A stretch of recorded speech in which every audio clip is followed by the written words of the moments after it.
یہ ایک تاریخی کہانی ہے جو برصغیر پاک و ہند کے عظیم حکمران اور جنگجو سلطان محمود غزنوی کے دور کی ہے۔ سلطان محمود غزنوی، جو 982 سے 130 تک زندہ رہے، غزنوی سلطنت کے سب سے مشہور حکمران تھے۔ انہوں نے 17 بار ہندوستان پر حملہ کیا اور اپنی بہادری اور جنگی مہارت کے لیے مشہور ہوئے۔ ایک دفعہ کا ذکر ہے کہ سلطان محمود غزنوی نے ہندوستان کے ایک مشہور مندر سومناتھ مندر پر حملہ کرنے کا فیصلہ کیا۔ یہ مندر ہندوؤں کے لیے انتہائی مقدس تھا اور اس میں بے شمار خزانے اور قیمتی جواہرات موجود تھے۔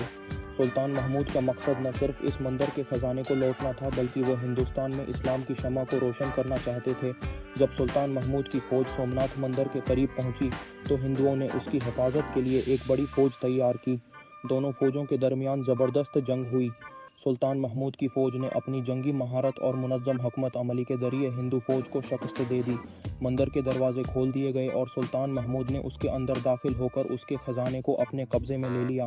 لیکن اس جنگ کے بعد ایک دلچسپ واقعہ پیش آیا۔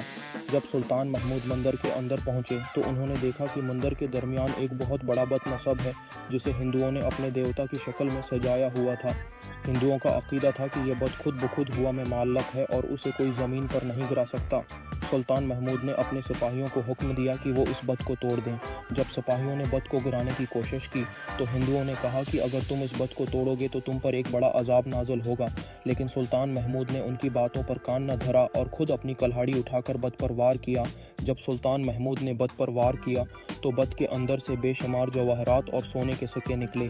یہ دیکھ کر ہندوؤں کو بہت دکھ ہوا، لیکن سلطان محمود نے انہیں سمجھایا کہ یہ بت کوئی معجزہ نہیں ہے بلکہ ایک پتھر کا ٹکڑا ہے جو انسانوں نے بنایا ہے۔ اس واقعے کے بعد بہت سے ہندوؤں نے اسلام قبول کر لیا۔ سلطان محمود غزنوی نے سومناتھ مندر کے خزانے کو غزنی لے جا کر اپنی سلطنت کو مزید مضبوط بنایا۔